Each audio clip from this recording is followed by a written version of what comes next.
Saxon Algebra 2, Lesson 15. Our topic today is elimination. Yay, elimination's fun. Remember, elimination is a way to solve a system of equations.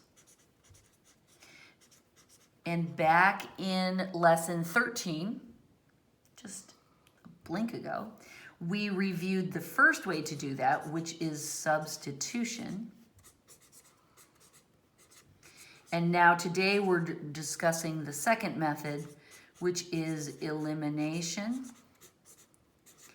And remember I told you that last year we looked at a third way, which is by graphing.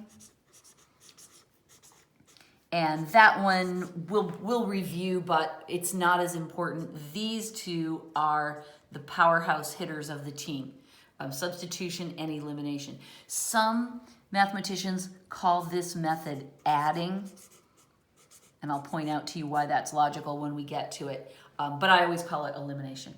All right, we just have one problem to do today, so I'm sorry, but you're just gonna have to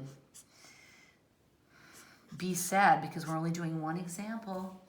Use elimination to solve, and then John gives us this. 3x plus 2y equals 23. Now sometimes when I see weird freaky numbers like that popping up, I think, oh no. But don't worry, John very often sets us up happily. Minus 2x plus 3y equals 2. Okay, he puts this little indicator on here. This makes us happy because that's our reminder that, yeah, this is a system of equations and we're gonna choose a value for x and a value for y that will make both of them come true. Cool, right? The way we decide to eliminate is often driven by looking at our coefficients. Do you see how each of our four letters, right, we have two x's and two y's, they each have a number in front of them? That means this problem is not a good candidate for substitution. With substitution, we need at least one of them, and one is fine, but we need one of our letters to have no numeric coefficient. So we can see right away these equations are not a good system to solve with substitution. So we put on our elimination thinking caps. To do that, we look down the columns.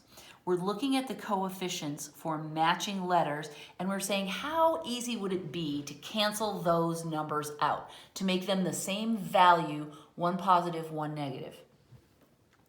Well, they're both 3 and 2, right? 3 and 2, 2 and 3. So we're gonna have to multiply both of them by something to make them the same number. So we'd have to multiply this one by, the 3's would have to be multiplied by 2's, and the 2's would have to be multiplied by 3's. You're probably remembering this. But what we like over here is we like that we've got a positive and a negative already set up. That makes our job just a wee bit easier. So we choose to go with eliminating the x's, because we like this pattern of plus and minus. So in order to make these numbers turn out the same, what we're gonna do is we're gonna multiply this whole row by 2. That will turn that into a 6. We're gonna multiply this whole row by a -3, and that will turn this, no, not a -3, a +3. Both of these will be positive.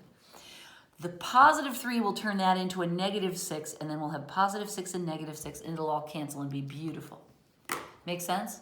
So that's the only tricky part of elimination, is deciding how can I make these two things eliminate. And we do that by looking down the columns. All right, I'm gonna multiply now. 6x plus 4y equals 46. I just double it, right? And now once we've chosen to eliminate the x's, we don't care what happens with the y's. We'll multiply them by whatever and just trust that John's gonna make it work out. Now I multiply the second row.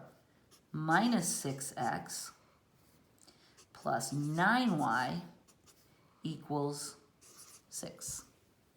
All right? Now comes the part where we add the two equations. That's why some people call this method adding, because we ultimately squish these two together in addition. So, I mean, it kind of makes sense, but I like elimination better. These cancel just the way we wanted them to. Hallelujah, we did it right.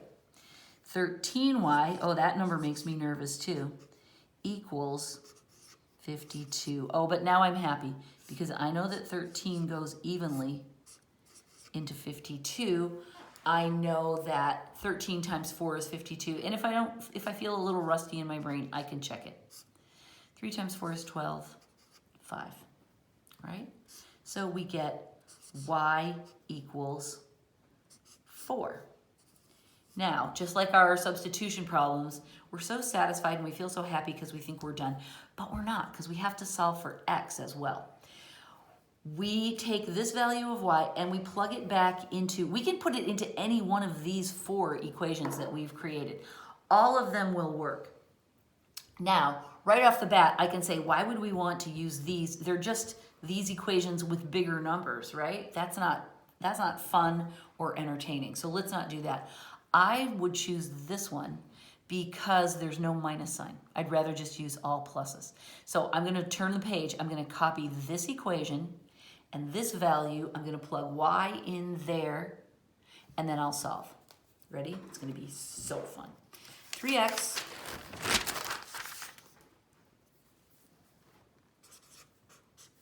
plus 2y equals 23 and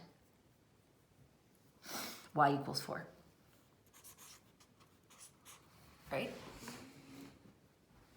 So now I plug that in, 3x plus 2 times 4 equals 23. 2 times, oops, I wrote the 8 because I was already multiplying this in my head. I want to subtract 8 from both sides.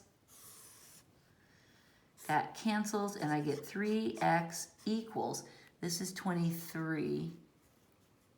It's just that number, right? I got excited because I knew that was going to be 8, so I accidentally wrote an 8. 23 minus 8 is 15.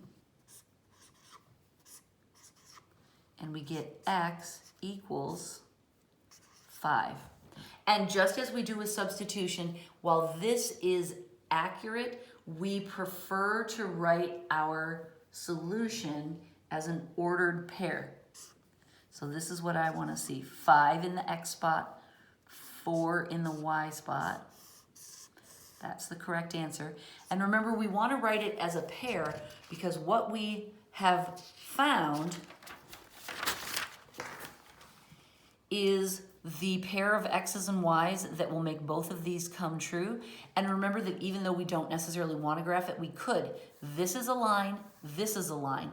And our answer, 4 or 5, is the place where the 2 lines intersect, right? It's the place where the 2 lines intersect. So we want to reference that truth by showing this as a point so that we can imagine, yeah, we could graph that and that's exactly where they'd cross. All right, that's it. That's our quickie review of elimination. We're done. Thank you. Goodbye.